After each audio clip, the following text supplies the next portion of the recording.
Isa pong pinagpalang araw sa ating lahat at isa pong magandang umaga sa ating lahat. Welcome po sa ating morning prayer. We thank God for a new life and a new day. We thank God for another gift of life. Every gising is a blessing. Every gising is thanksgiving. Every gising is rejoicing in the goodness and faithfulness of God. Salamat sa Panginoon sa pag-iingat niya sa atin sa buong magdamag na tayo po ay binigyan ng napakahimbing na pamamahinga. If some of you, you wake up this morning on the other side of the bed, always remember that life is hard, but God is good. Muli po, welcome sa ating morning prayer. It is very important that we start the day with God and His Word. We start the day with God in prayer because I strongly believe God is the right starting point.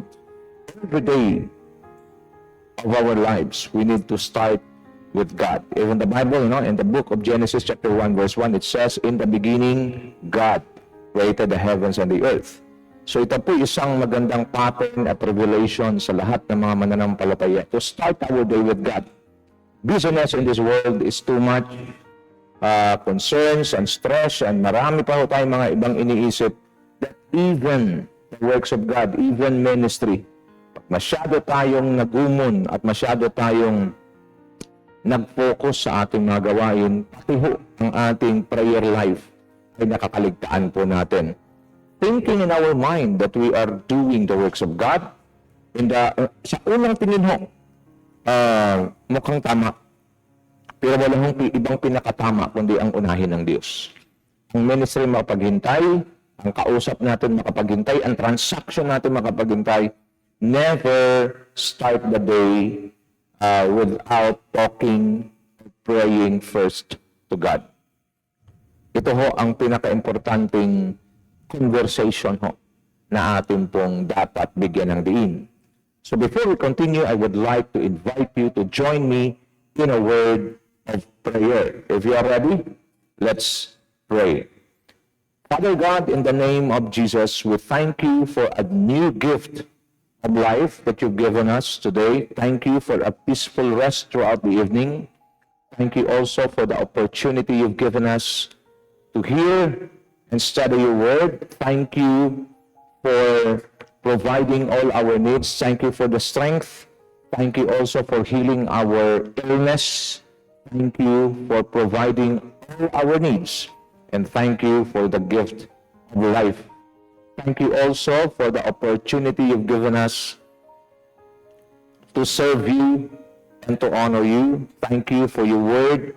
Thank you for the salvation. And thank you for choosing us to be part of your family. Thank you also for allowing us to be part of the kingdom advancers. Thank you for being so good. Thank you for being so faithful to us. Lord, maraming salamat po, buhat po sa kaibuturan ng aming mga puso. Ang mabuhay po sa mundong ito ay isa pong napakalaking pribilehiyo na inyo pong ipinagkakaloob sa bawat tao. Nagpapasalamat din po kami na nakilala po namin kayo. Nagpapasalamat din po kami na kami ay binigyan ninyo ng kaligtasan at buhay na walang hanggan. Totoo, Panginoon, kami po ay mga dayuhan lamang sa mundong ito. We do not stay on earth. Our stay on earth is just temporary. And I just pray, Father God, in the name of Jesus, that we will maximize to the best of our ability to do things that is pleasing, to do things that will give glory, honor, and pleasure to your name. Turuan niyo po kami na mabuhay ng kalugod-lugod sa inyong harapan, lumalakad sa katuwiran at sa kabanalan ng Diyos. Salamat din po sa pagkakataon na ito na tuwing Sabado kami po ay sama-sama na mananalangin, sama-sama na makikinig ng iyong mga sariwang mensahe.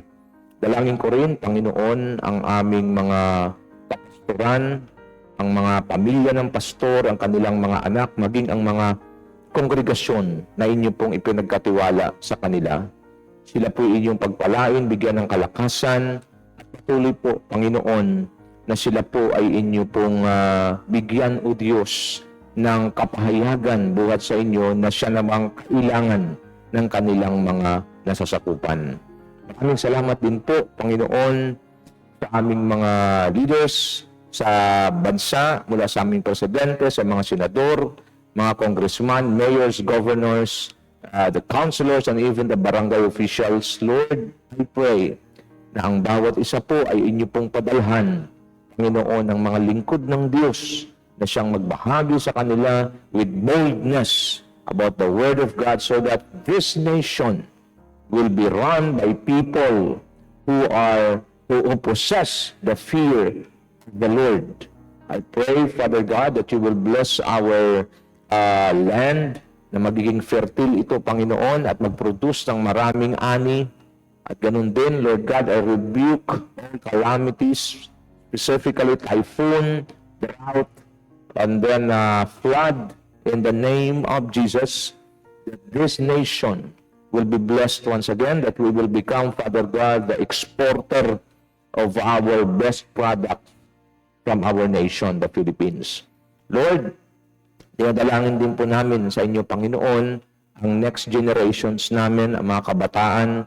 Panginoon, dalangin ko, O Diyos, na gamitin niyo po ang inyong church, mga churches, Panginoon, na magpalaganap, O Diyos, ng Ebanghelyo, magpapalaganap ng gospel of the kingdom para abutin ang mga kabataan. Hindi lamang, O Diyos, bigyan sila ng mga estratehiya para magtagumpay sa buhay nito, kundi sila ay bigyan, Panginoon, ng sariwang mensahe na kailangan nila ang Panginoong Hesukristo sa kanilang buhay. Panginoon, dalangin ko rin ang bawat negosyo, Panginoon, ang bawat namumuhunan sa aming bansa. Lord, i-bless niyo po sila at lalo pang lumago ang kanilang pamumuhunan. Ganun din, lalong-lalo na ang mga kapatid na mayroong mga negosyo. Lord, pagpalain niyo rin po sila. Tuloy, Panginoon, na pasaganain at palaguin ang kanilang mga kabuhayan. Pinupuri ka namin at pinapasalamatan dahil ikaw po ay Diyos na makapangyarihan, dakila sa lahat. Sa mga sandaling ito, dinadalangin din po namin maging ang aming mga infants, mga babies, Panginoon. Lord, I pray that you will give them good health and a strong immune system, O Lord. Ganun din, dalangin namin, Panginoon, patuloy ang aming mga karagatan. Specifically, Lord God, we lift up to you the West Philippine Sea. Lord, we believe that the West Philippine Sea belongs to us. Father God, we pray for your divine intervention na mauwi po sa bansang Pilipinas ang West Philippine Sea. We do not know what to do, but we keep our eyes on you. Naniniwala po kami na wala pong imposible sa inyo, mapapasa amin po ang West Philippine Sea. Bless our land, our seas, na lalo pa pong dumami, Panginoon, ang mga yamang dagat ng aming bansa. Ganun din, dalangin namin, Panginoon, ang ekonomiya ng aming bansa. Lord, ang dalangin ko, Panginoon, na mahuli agad itong mga gumagawa, itong mga hackers, Panginoon, ng mga sistema ng aming mga gobyerno. Lord, we pray that you will not allow lawlessness. You will not allow anything, Father God, that the works of the devil in this nation, we come against it in the name of Jesus, and we pray, Father God, that the righteous will arise and take charge, Father God, of running this nation.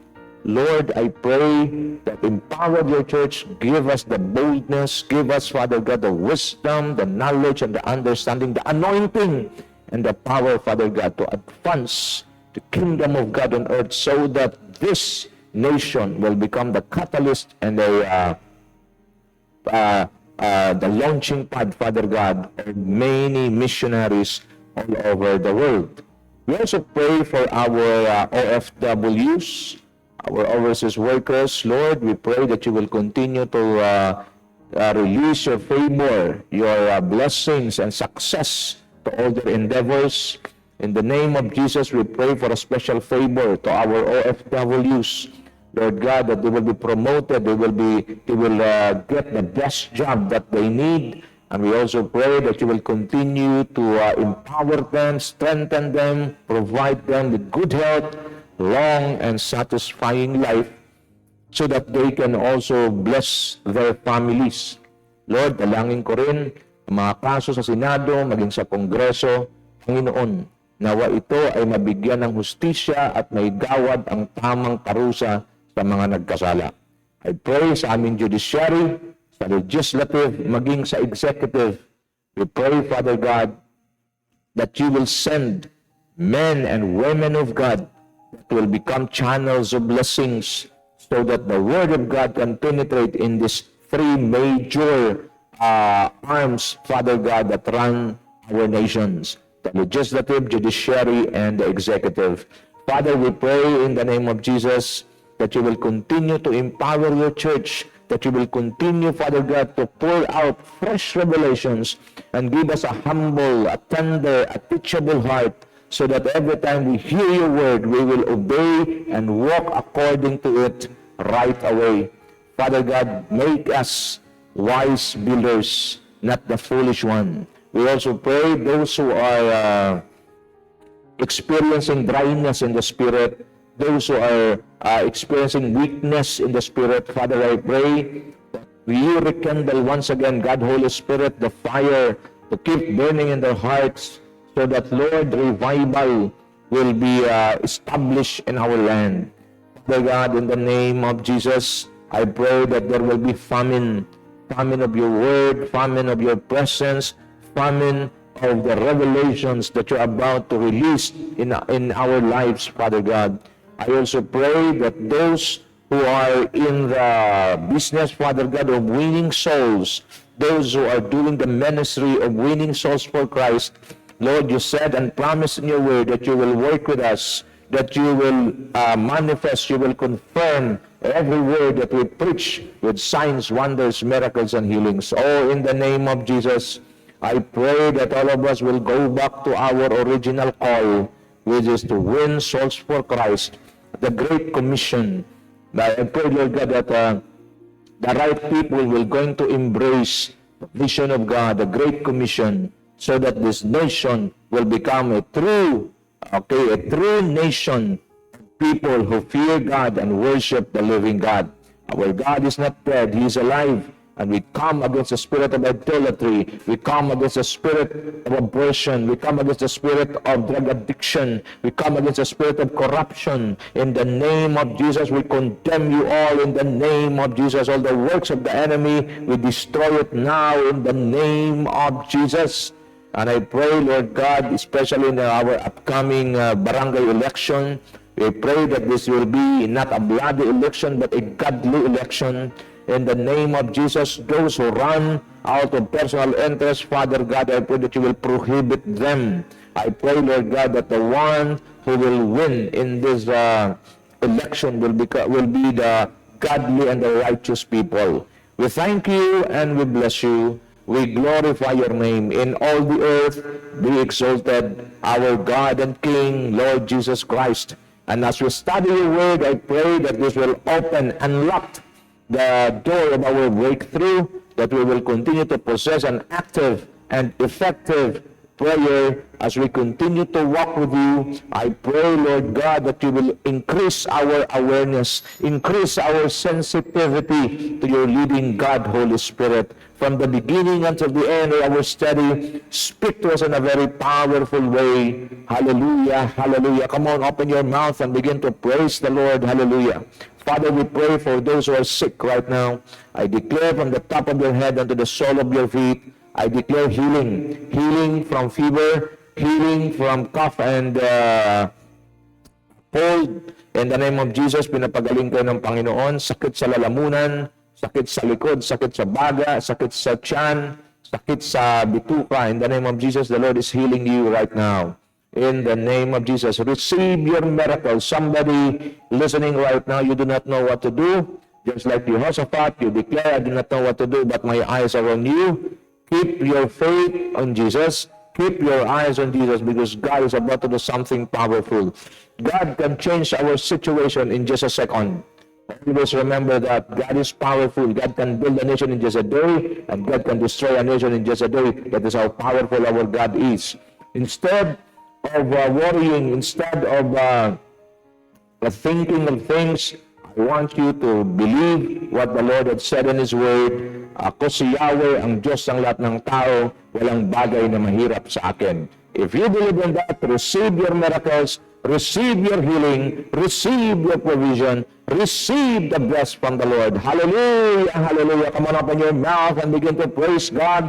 Let's start the day praising God. Let's start the day glorifying God. Let's start the day receiving our miracles from God. Hallelujah, hallelujah, hallelujah.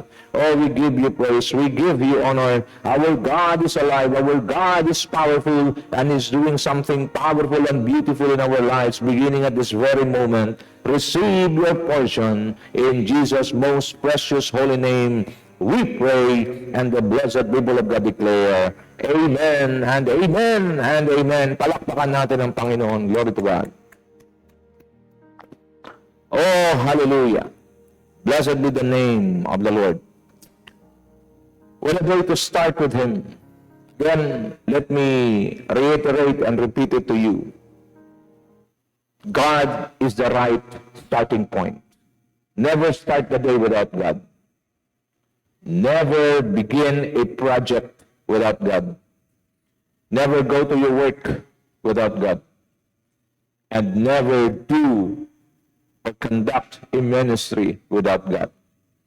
Sa ating pong mga lingkod ng Diyos, mga pastor, never face the congregation without having first a meeting with the King. Because we are just His messengers.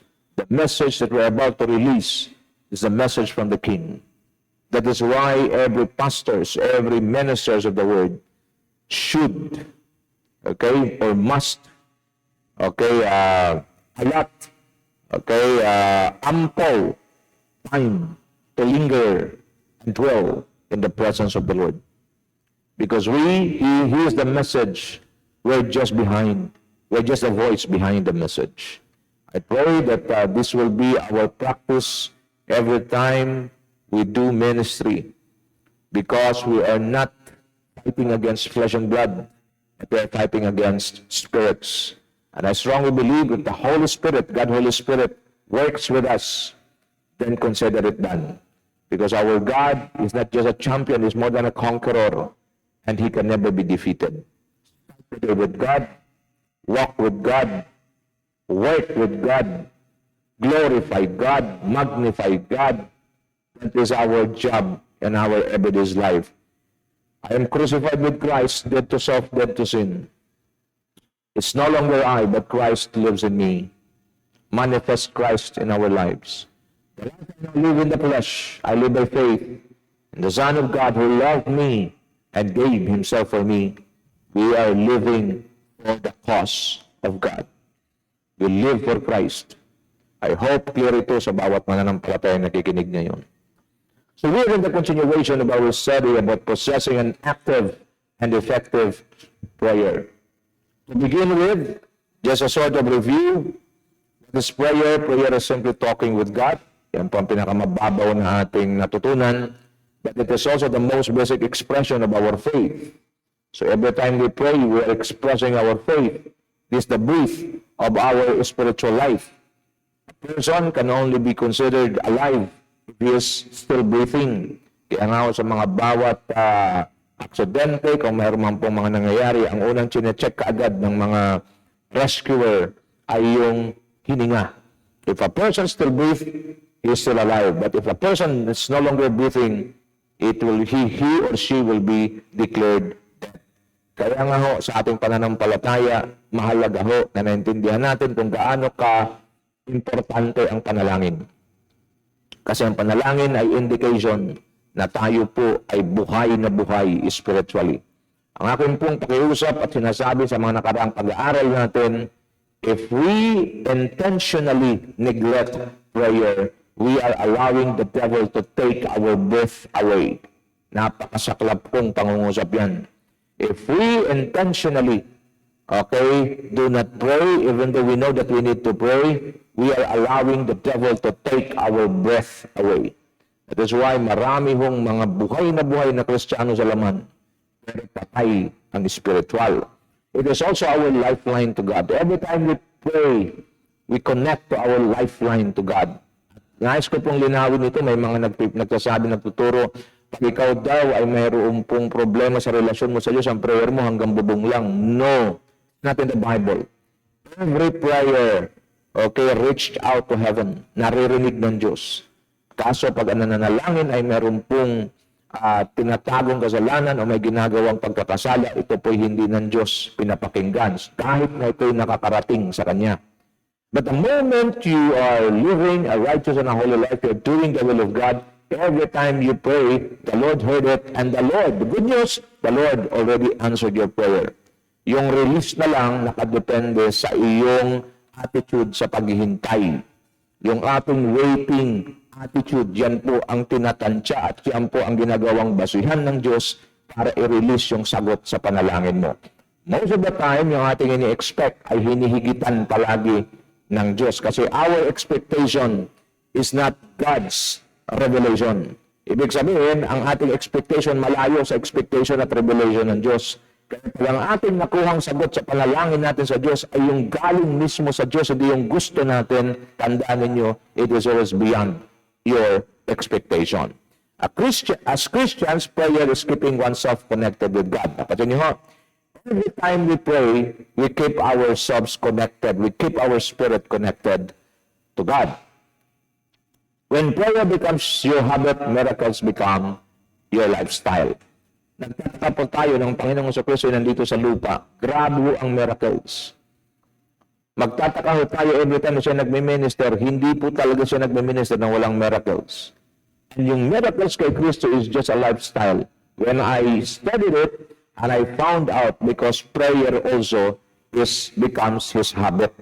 So every time na siya po ay nagpagkatapos ang mga ngaral, akit yan sa bundok na nananalangin. Kaya nga ho, ang miracles po ay magiging lifestyle kung tayo po ay gagawin nating habit ang pananalangin. Malinaw? So prayer is the most important conversation of your day. Kaya lang sinabi ko kanina, never begin job, a ministry, or anything without talking first to God. The first call of the day para ho sa isang mananampalataya ay ang manalangin sa Diyos. It is the most important conversation. When you speak about conversation, it's a two-way thing. You utter prayer to God, you are conversing with Him, and you open your Bible because God will speak to you through His Word. Nasanay ka na po dyan sa ganyang sistema, one day you will hear the audible voice of God. It is true. It will happen because God never changed. He spoke to David, He spoke to Abraham, He spoke to Isaac, He spoke to Jacob, He spoke to Samson, He spoke to the men of God. And God never changes, the same yesterday, today, and forever. Why is it that today we fail to listen to the audible voice of God? Because we are preoccupied with the things of this world. Let us now empty our cup with the things of the world and let God fill our cup today by immersing ourselves in His presence through prayer. Napakita ko rin po noong nakaraan sa Mark 11:19 to 26, what is God's desire, Ito yung ikwento ko na lang, yung Mark 11:19 to 26, ng Panginoong Kristo ay nagutom, kailan nakikita siya ng fig tree, pagpunta niya roon, ito'y hitik lang ho sa dahon pero walang bunga. And the Lord cursed the tree, at kinabukasan sa kanilang pagdaan, ito po ay natuyo. So what is God's desire, Mark 11:12 to 14, the next day as they leaving Bethany, Jesus was hungry. Seeing in the distance a fig tree and leaf, He went to find out if it had any fruit. When He reached it, He found nothing but leaves, because it was not the season for figs. Then He said to the tree, "May no one ever eat fruit from you again." And His disciples heard Him say it. What's the desire of God? His desire, He desires to see in our lives the fruit of our faith in Him. Pansinin niyo ito. Lumapit si Kristo para makakain ng bunga. Pero tandaan niyo, mayroong pong keyword dito. Hindi talaga yung puno na yon, yung fig tree na yon mamunga kasi hindi pa tagbunga. The revelation that I've received in this particular verse, Mark 11:12 to 14, God wants His people to be fruitful in season and out of season. Ibig sabihin, yung ating pagiging mabungang Kristiyano, hindi nakadepende sa panahon, hindi nakadepende sa sitwasyon, hindi nakadepende sa kung anumang kondisyon. The ultimate desire of God is for us to be fruitful in season or out of season. Lungkot mang sabihin, maraming mananampalataya, malakas magpuri at sumigaw ng haleluya pag pinagpala. Pag sinasabi kong pinagpala, kasi ang basihan nila sa pagpapala, material na bagay. Pero sa oras sila naghihirap na, sa oras sila kinakapos na, hindi na ho nakapagpuri, bagkus nagtatanong sa Diyos. That is not God's desires. Dapat sa atin, meron o wala, pinagpala o hindi, malusog o hindi, we praise God because we take our stand in Psalms 150 verse 5. It says, "Let everything that has breath praise the Lord." Now, what if we fail to bear fruit? Mayroon yung pinakita rito ang Panginoon sa atin sa Mark 11:14, "And he said to the tree, May no one ever eat fruit from you again." And his disciples heard him say it. In Mark 11:19-20 it says, "When evening came, Jesus and his disciples went out to the city. In the morning, as they went along, they saw the fig tree withered from the roots." Ano po ang mangyayari if we fail to bear fruit? With our faith in God, we will lose our function and effectivity. Hindi tayo makapag-function na maayos, hindi tayo magiging epektibo. Pangalawa, we cannot satisfy God. Ulitin ko, sa buhay na ito, kung kayo po mananampalataya nakikinig sa akin ngayon, ang trabaho mo, trabaho ko ay masatisfy ang Diyos sa ating pamumuhay, sa ating pananalita, sa ating pag-iisip, sa ating pagkilos. But a person who is fruitless, instead of becoming fruitful, nagiging fruitless, that person cannot satisfy God. Why? Because he will be filled with the things of the world. He will be filled with the flesh. He will be led by the flesh instead of being led by the Spirit. God will abort our assignment. If we fail to bear fruit, kasi yung mga magagandang plano ng Diyos na nakalaan na sa atin nung tayo likhain, yan po pwedeng ma-abort if we will not shift, if we will not make a decision today to become effective, to become fruitful. Mahalaga ito, yung decision mo at decision ko ang kailangan ng Diyos ngayon. Because if you will make a decision to become fruitful, you will make a decision to leave all fleshly desires, to live and destroy all the works of the enemy, then you can be, the Lord will release the power to govern, the grace to govern, and the power to prevail in order for you to bear fruit. Your decision is very important today. Now, first observation about faith, Mark 11:23, "Truly I tell you, if anyone says to this mountain, throw yourself into the sea, and does not doubt in their heart, but believes that what they say will happen, it will be done for them." So ito yung napakaganda na kapahayagan mo. Stay to your mountain. Ano ba yung mga mountain natin sa buhay natin? Okay, mountains of problems, fears against anything, mga threat sa buhay natin, sickness, poverty, needs, anxieties, etc. These are mountains in our lives. Pakinggan niyo po mabuti. Maaaring nakikinig kayo sa akin ngayon, meron kayong mga bundok din ng problema sa buhay niyo. Alam niyo paano siya maalis? Stick to your mountain. Stay to your mountain. Throw yourself into the sea. Okay, go throw yourself into the sea. When a mountain is thrown to the sea, you will never see it again because the sea is deeper than the size of the mountain. Ang isang bundok ko, pag ito po'y tinapon sa dagat, ito po ay nalulubog at kailan na hindi nalulutang. Anong application dito? Sit to your mountain, go and disappear out of my sight and never to come back again. Right attitude, do not doubt. God's response, it will be done for them. Mga kapatid, hindi tayo tinawag ng Diyos para pahirapan. Hindi po tayo tinawag ng Diyos para patuloy na magbata ng kahirapan dito sa lupa.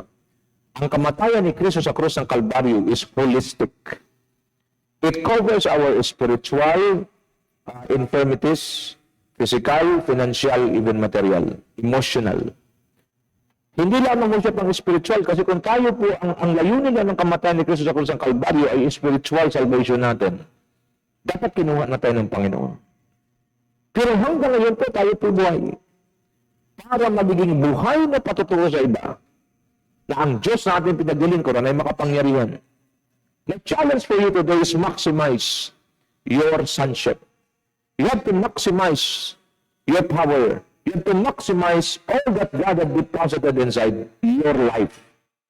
This is a very strong message, mga kapatid. Kasi marami yung mga mananampalataya, they never learn how to maximize their capacity in the Spirit. Ang tinanggap mo ay walang iba kundi si Kristo. Watch me now. Nung ating tinanggap si Kristo, sabi niya, sino mang ako'y kumakatok sa pinto, sino mang magbubukas, ako'y papasok, manahan sa Kanya. In John 14:23, it says, sino mang sumusunod ng aking salita, ako at ang Ama ay manahan sa Kanya. He will be my home. In Ephesians 1:14, God deposited to us the Holy Spirit. The seal, guaranteeing our inheritance. Look, watch me now. Ang tinanggap natin ay hindi basta-bastang Diyos. Diyos na malikha ng langit at lupa, Diyos na makapangyarihan sa lahat. Saan siya? Nasa atin. You need to wake up, my friend. The one you receive, the one you put your trust and faith, is the living and powerful God, the creator of heaven and earth, the heavens and the earth, and He is the source of life. He is the source of all blessings, and He is the owner of all the earth. Bakit nagkaganito ang kaisipan na maraming mananampalataya? Ang tingin natin sa problema, bundok. But I want you to understand, there is no problem too big that God cannot solve it. Ayon sa awitin, hindi problema, hindi kayang tugunan ng Diyos. At walang panganib na hindi ka kayang iligtas ng Diyos. At lalagyan sa lahat, walang karamdaman, hindi ka kayang pagalingin ng Diyos. Anong pumapatay sa maraming tao, lalo sa mananampalataya? Yung ating defeated mindset. Today, I declare in the name of Jesus that you will going to possess a breakthrough mindset. A breakthrough mindset is none other than the mindset or the mind of Christ. We have the mind of Christ, 1 Corinthians 16. Start thinking, start declaring, start possessing the Lord, start possessing your breakthrough, start possessing your blessings. This is the word of God. But because we allow the enemy to distort our mind, we allow the enemy to give us anxiety rather than believing in the promises of God. Bakit mahirap magtiwala? Huwag kayong masaktan, masakit tayo sasabihin. Bakit mahirap magtiwala ang isang tao lalo mananampalataya? Salita ng Diyos. Bakit? Kasi hindi niya ito pinag-aaralan at bakit hindi niya ito nilalakaran? A believer who had no time or do not spend time in reading, studying, and applying the Word of God, these are believers who are sitting duck for the devil. Wala kang paniniwalaan kasi wala ka namang pinangahawakan.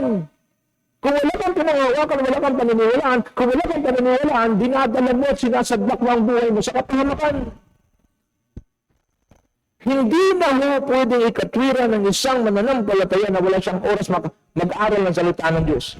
Kasi kung may oras ka sa ibang bagay sa lupa, may oras ka sa ibang bagay dito sa mundo, dapat lang may oras ka para sa salita ng Diyos. Kung wala kang ganyan, ikaw na rin ang naghatak at nagdalat, kinalagkad mo ang sariling mo papunta sa kapahamakan. The Word of God is now available. Pasalamat na po tayo sa Pilipinas, hindi ganun kahigpit. Ang pangangaral ng salita ng Diyos sa Pilipinas ay sobrang malaya. Samantala doon sa ibang mga bansa na pinaghihigpitan sila, na pag sila'y nahuli, sila'y pinapatay. But still, they make a way. Why? Because they believe in God. Sila ho yung mga maapoy na mga mananampalataya na kahit buhay nila kayang ialay sa Diyos. Huwag na natin hintayin na mangyari pa sa Pilipinas. The Lord sent me to you today. Ano ang nagbibigay sa atin ng pagiging espesyal sa kanila? Maaaring ang dalaw ng Diyos na maranasan ng mga kapatid natin na naroon sa mga pinaghihigpitang bansa sa pangangaral sa salita ng Diyos. To the extent na pag nahuli sila ipapatayin. Pinakita ng Diyos sa atin yung pattern. Pero hindi na mahulugan na sa special ang Pilipinas.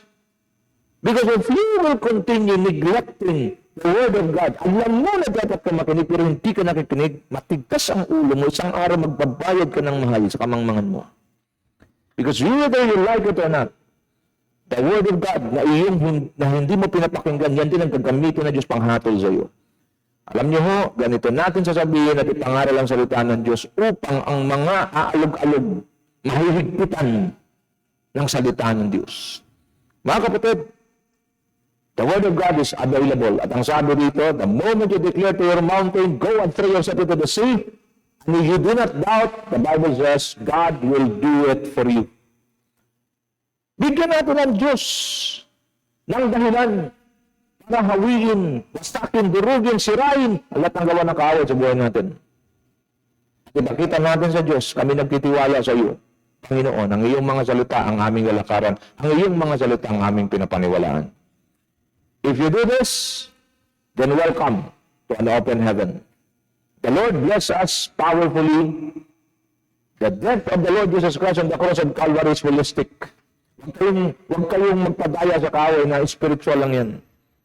Pati ho, physical, financial, material, emotional, mental, it covers all.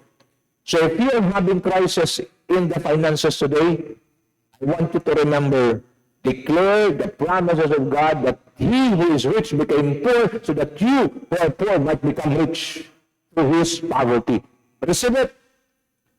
Yung katawan mo, sinasabi ng kaaway na ikaw masakit at ikaw mawawala na, huwag ka maniwala. God can raise your body. God can empower your body. God can boost your immune system if you will just believe. Do you understand this? Please listen to the Word of God today. How to experience these things?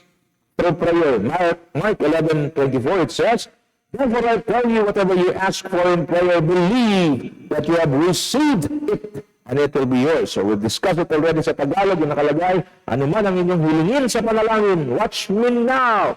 Ano man ang hilingin nyo sa panalangin, manalig kayong tanggap na ninyo ito at matatanggap na ninyo. Look at the pattern of the kind of prayer that the Lord Jesus Christ loved to answer.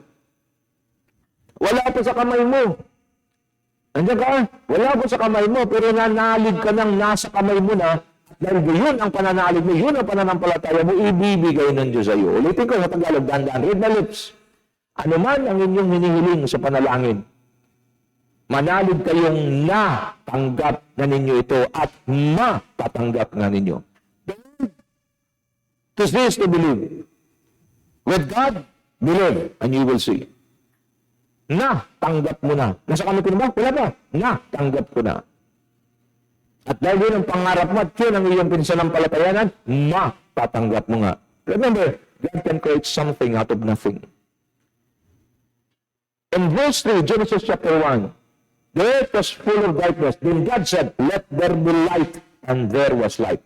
There is no light at all. But when God declared it, light comes. Mga kapatid, God can create something out of nothing. Do not look at your poverty. Do not look at your lack. Do not look at your emptiness. Because if you believe in God without a shadow of doubt in prayer, the Lord will going to bless you. Begin to receive your transactions. Begin to receive your blessings. Begin to receive in the Spirit by faith. Hallelujah. And God will do something powerful in your life. Tingin sa akin. Ang anxiety, stress, doubt, wala naman dadagdag sa iyo yan. Lalo ka pang pamatayin yan pag hinain ang immune system mo. I'd rather believe in God. Why worry when you can pray? Instead of worrying it will not add any good to you. Sabi ng Bible, sabi ni Kristo, sino makakapagdagdag ng kahit isang oras sa kanyang buhay sa pag-alala? Wala. Why worry when you can pray? Why allow yourself to be harassed by the enemy rather than trust God? You can trust God and never choose and never allow the devil to harass you. Mga kapatid, this is the Word of God. Maybe some of you, parang iba sa inyo, nakikinig, gusto nyo na mag-give up. Dahil yun na nag-pray, wala pa nangyayari. Wala nangyayari kasi hindi mo pa na-receive ang katotohanan. Ngayong araw na ito, mapalad ka, nakarinig ka. Ito yung katotohanan na dapat mo matanggap. At pag ito'y panghahawakan mo, congratulations sa iyo, you are free. You shall know the truth, and the truth will set you free. Principles of effective and active prayer. Number 1, believe. Every time you pray, you believe, expect, declare, receive, forgive. Itong 5 ito, picturean ninyo. Yan ang mga prinsipyo na dapat matutunan natin tuwing tayo mananalangin. Number 1, believe. Believing is tapping the power of God or connecting. Nagtatap ka sa power ng Diyos every time na naniniwala ka. Mark 9:23, if you can say Jesus, everything is possible for one who believes. Kapatid, ito na ang matagal mong hinihintay na sagot. Napakadali kung ikaw ay sanay na makinig ng salita ng Diyos. With your situation right now, ano man yan kahirap, gaano man kayong posible, ang sagot lang dyan, maniwala ka sa Diyos. Just believe God. Not man, not anything, but God and God alone. Convinced of His ability and power. You are convinced. The moment you believe, kumbinsido ka na may abilidad at may kapangyarihan ng Diyos na ibigay at tugunin ang iyong panalangin. Jeremias 32:27, ako si Yahweh, ang Diyos ng lahat ng tao, walang bagay na mahirap para sa akin. Mga kapatid, this is our God. Hindi natin ito na-maximize. Anong sabi ng makapangyarihang Diyos na nagsabi walang mahirap na bagay sa Kanya? Maniwala ka lang. Kaso yung paniniwala na napakadaling bagay na gawin, naging pinakamahirap sa isang mananampalataya na tamad sa salita ng Diyos at hindi nananalangin. Pinakamadali ang maniwala. Pero naging pinakamahirap sa tao o sa nagsasabing Kristiyano pero tamad sa salita ng Diyos at hindi nananalangin. Pero sa mga nananalangin, sa lahat ng panahon, busog palaging Espiritu salita ng Diyos, priority niya ang pag-arihan siya ng Diyos, napakadaling maniwala. Ulitin ko, everything is possible for one who believes. A very simple sentence, pero pinakamahirap ito sa mga hindi nagpapahalaga sa salita ng Diyos. Kayo ha, mga hindi nagpapahalaga sa salita ng Diyos, di na kayo nagbabasa ng Bible, di na kayo nagpipray, di na kayo dumadalo sa gawain, hindi na rin kayo nagkaroon ng intimacy sa Diyos, at hindi na kayo nag-win ng souls, magtanong-tanong na po kayo. At huwag kayo rin magtanong kung bakit gano'n na nangyayari sa buhay nyo. Resulta ho yan ng mali mong pagpili. Sold out that He will answer our prayers. If you believe you're sold out that the Lord will answer your prayers. Our God is not dead, He is alive. Jeremiah 33:3, call to me and I will answer you and tell you great and unsearchable things you do not know. Whatever God's answers to us is always for our good. Romans 8:28, and we know that in all things, God works for the good to those who love Him, who have been called according to His purpose. Hindi sa lahat ng panahon yung gusto natin ang ibibigay ng Diyos sa atin. Because we only base our needs. We only base our prayers to what we need or to our needs. Ang Diyos pang nagbigay, hindi po siya nagbibigay ng pipitsugin, hindi rin siya nagbibigay ng tamang-tama lang. Pag ang Diyos nagkaloob, ito ay palaging ikabubuti natin. Kailan mo masasabi na yung bigay sa iyo at sagot sa iyo ng Diyos ay galing sa Diyos mismo, yung sagot sa prayer mo, ito'y naglalapit sa iyo sa Diyos. Tumingin kayong lahat sa akin. Kaya gaano kaganda ang sagot sa prayer mo. Ito'y naglalayo sa iyo sa Diyos, sa presensya ng Diyos, sa salita ng Diyos. You better stop. Why? Malamang hindi sagot ng Diyos yan. Sagot yan sa iyo ng kaaway dahil masyado mong pinipilit yung kalooban mo sa halip na isabit mo ang kalooban mo sa kalooban ng Diyos. Does the devil answer prayers? Yes. Marami din nang nagpipray mga satanista, nagpipray din sa demonyo, sinasagot din sila. Pero kung titingnan mo yung mga sagot sa kanila, base lang sa sanlibutan. Bakit? Ang kaya lang ibigay niya sa Satanas, yung mga bagay lang sa sanlibutan. That when you pray to the living God, to the true, genuine, and the living God, ang sagot ng Diyos ay hindi pang mundo. Ang sagot ng Diyos ay pang walang hanggan, makalangit. Yun ang natatanggap ng mga taong masipag, matyaga, na nananalangin, nag-aaral ng salita ng Diyos, ina-apply ito, at nagkakaroon ng intimacy sa Diyos. Principles of active and effective prayer. Letter B, expect.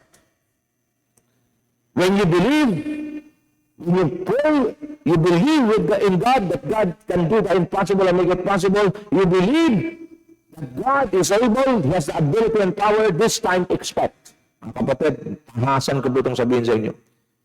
Pag nanalangin ka sa Diyos at nagtitiwala ka sa magagawa ng Diyos, sa kapangyarihan ng Diyos, sa karakter ng Diyos, at siya'y tapat, mag-expect kayo. Huwag kayo mag-expect sa tao kasi ang tao po, ang yes ngayon, no mamaya. Yung no ngayon, yes mamaya. Expect only from God. Every time you pray, you expect that God is able, powerful to do and answer your prayer. Start expecting good things and blessings from God.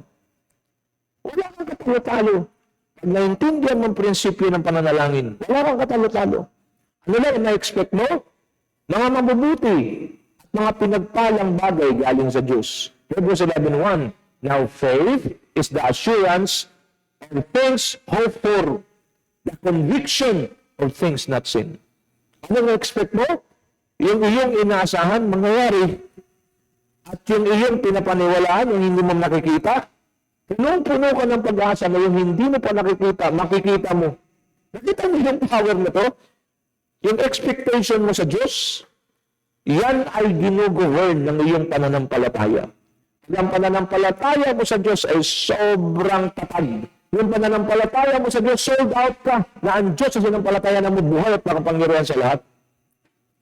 Ang mag-expect sa Diyos ay hindi ho imposible. Hindi ho siya yung nag-expect ka lang dahil para bang, nag-expect ako. Walang ganun. Ang isang tao na establish sa salita ng Diyos. Watch me now. Romans 17, faith comes by hearing and hearing by the word of God. Dahil sa palagi ka nakikinig ng salita ng Diyos, palagi mong sinusundan ang pakikinig ng salita ng Diyos, nai-empower yung iyong pananampalataya. At yung pananampalataya mo is not a simple faith, but it becomes a governing faith. And a governing faith always expect good things and blessings from God. Yung inaasahan, ang governing faith, yung kanyang inaasahan mula sa Diyos ay magaganap. At yung kanyang nais makita sa pananampalataya ay makikita niya, magiging reality. Nakita niyo? Ako po ay magpapatuto sa inyo. I've worked in different companies. At ako po ay taas sa mag-amin sa inyo, amin, na talagang yung aking sweldo, hindi po kayo talagang makabili ng lupa at makapagpatayo ng bahay. Although I've worked in a multinational company, but still, it was not enough. Meron lang po akong 2 anak. Pero hindi ko po kayang magkaroon ng sariling bahay at lupa. But my wife, Pastora Cora, prayed a lot. Nakuha niya ho itong prinsipyong ito. She believed in God. She expect that God can do the impossible and make it possible. Ako na nagtatrabaho, ako na nakakita ng sweldo, alam ko hindi talaga kasya at hindi kaya. Kaya hindi ako nakikisa sa kanya. Nakita niyo? Pag palagi mo tinitingnan ng resources mo, liliit ang pananampalataya mo. Pag palagi mo tinitingnan ng resources ng Diyos sa langit, at ang kapangyarihan ng kanyang salita at mag-expect ka sa kanya, mananampalataya ka sa kanya, lalaki ang pananampalataya mo, titibay, magiging governing faith. Dahil pala ang tingin ko sa aking sweldo, hindi ko ngayon nasabayan yung pananampalataya ng misis ko. But when it comes to a point na nabasa ko ito, I join my wife in declaring, believing, expecting that God will give us our own house and lot. And true enough, 8 beses ko kaming palipat-lipat. Ang sabi namin, declare kami sa ika-9 na lipat, atin na ang bahay at lupa. And true enough, God made a way na nakabili kami ng sarili lupa para sa lingbahay, pati yung pambili galing sa Diyos. Gumawa ang Diyos ng orchestration na hindi talaga kailanman sumabi sa isipan ko. Ganito po ang Diyos pang nagpala sa atin mga kapatid. Kung ikaw ay nanampalataya at nag-expect sa Diyos, get ready, prepare yourself. Why? Because when God manifests His blessings, it is always overwhelming. You will be amazed of what God can do in your life. Parang tingin mo sa buhay mo, hanggang diyan ka na lang, ikaw lang ang may isipan yan. Kasi as far as God is concerned, ang tingin niya sa iyo, napakatindi ng magagawa mo, napakatindi ng gagawin mong impact sa mundo nito maging sa buhay ng ibang tao. But the devil is trying he's trying to distort your mind. He's trying to abort your destiny. But the Lord sent me to you today. Believe, expect that God will do something powerful in your life, that God will going to use you mightily and powerfully. That is who you are in Christ Jesus. Palakpakan natin ang Panginoon. Glory to God. Oh, hallelujah. You are confident that what you hope for will be fulfilled. You are assured to see what you do not see. This is faith. You expect too much. Hindi po masamang mag-expect, hindi po masamang mag-expect ng masyadong mataas kung sa Diyos mo yan gagawin. Kasi ang Diyos hindi paasa. Pag ikaw ay pinapaasa ng Diyos, tiyak may maasahan ka. Huwag ka lang masyadong mag-expect na mataas sa tao. Because man cannot fulfill His promises unless God will allow it. As far as I'm concerned, kung ang expectation mo napakataas, kung yan ay para sa Diyos, taasan mo pa. Kung feeling mo pinakamataas na, may itataas pa yan. Bakit? Kung sa Diyos ka nag-expect, hindi ka talaga mabibigo. It's not a loss to expect from God. See? Because those who trust in the Lord will never be put to shame. Romans 10:11. As Scripture says, anyone who believes in Him will never be put to shame. 2 Corinthians 5:7, for we walk by faith, not by sight. Expect the best from God. 1 Corinthians 2:9, however, as it is written, what no eye has seen, what no ear has heard, and what no human mind has conceived, the things God has prepared for those who love Him. Hindi pa nakita ng mata, hindi pa narinig ng tainga, hindi pa sumagi sa isipan ng sinumang tao ang mga dakilang bagay na inihahanda ng Diyos para sa iyo. Stop looking down on yourself. Stop telling yourself that you are nothing. Stop looking at yourself as no value. No, you are valuable. You are blessed, highly favored. You can do and make a difference in the lives of others. You can make a difference in this world. You can make a difference in your community. Because God had deposited something powerful in your life. All you need to do is to pray hard. Make prayer your first important conversation in the day. Okay? What we now? Unahin mo ang Diyos. Paghariin mo ang Diyos sa buhay mo, manalangin ka sa Diyos sa mataintin. As you pray, believe that you have received it and it will be yours. Believing God is simply trusting, putting your confidence deliberately in His character. Hindi ho tayo nananalangin sa patay na Diyos. Nananalangin tayo sa buhay na Diyos. Nananalangin tayo sa Diyos na nagsasabing, tumawag ka sa akin at tutugunin kita at ipapakita ko sa iyo mga dakilang bagay. Maniwala tayo sa Diyos kasi ang Diyos ang nagsabi, sa sino mang naniniwala, walang imposible para sa Kanya. Expect. Pinaka-highest expectation ibigay mo sa Diyos because those who expect and those who trust in the Lord will never be put to shame. Ulitin ko, hindi pa nakita ng mata, hindi pa narinig ng tainga, hindi pa sumagi sa isipan ng sinumang tao. Ang mga dakilang bagay na inihahanda at ibibigay ng Diyos sa lahat ng nagmamahal sa Kanya. Ito ang salita ng Diyos para sa iyo, kapatid ko. Rise up. Rise up sa pagkalugmok mo. Bumangon ka, tumayo ka at magsimula ka muli at lumakad ka sa panibago kung this time kasama ang Diyos. Kung kayo po, I sense in my spirit, some of you listening right now, you're already backslidden. Backslide ka na. The Lord is calling you right now. Return to your first love and do the things you did at first. Magbabad ka sa salita ng Diyos, manalangin ka sa Diyos. Intimacy sa Diyos, unahin mo. Dumalo ka muli sa mga gawain. Priority mo yan. Panglima, magdala ka ng maraming kaluluwa sa Panginoon. The moment you do that, get ready. Because the best things that God had prepared for you before the world began. Alam niyo ba, bago pa simulan ng mundo, nakita na tayo ng Diyos. At ang sabi ng Panginoon, doon sa 139 verse 14 ng Psalms, I praise you because I am fearfully and wonderfully made. Ganon kami likha ng Diyos. And the devil is trying to destroy your image, the image of God in you. The devil is trying to destroy and abort your destiny by telling you lies. But God is so good to you today. Pinadala niya ako sa iyo para sabihin sa iyo ng tuwiran, walang cover, walang yamuti, walang sugar coating. Diretso, may dakilang bagay na gagawin ng Diyos sa buhay mo. Ika'y tatayo ngayon at sasabihin mo, ayoko magtagal dito sa walang kwenta at isang kalalagayan na hindi kalooban ng Diyos sa akin. Because if your life today is suffering, if your life today is not giving praise to the Lord, then you are in the wrong place. Arise and go to the right place in the presence of the living God. Palanggan lahat ng Panginoon. Ibahagi niyo minsan ito sa iba. Kasi ako nakakatiyak, kailangan nila ito. Ang iyong kapagkainan ay mapupuno ng pagkain at kayo maging magbabahagi sa iba at sila magpupuri sa Diyos. Saan man kayo pumaroon, samahan kayo ng Diyos. Ano man yung gagawin, gagawin ito ng Panginoon. Ito ang aking dalangin sa pangalan ng Panginoong Jesus. Ang lahat ay magsabi ng Amen and Amen and Amen. Shalom!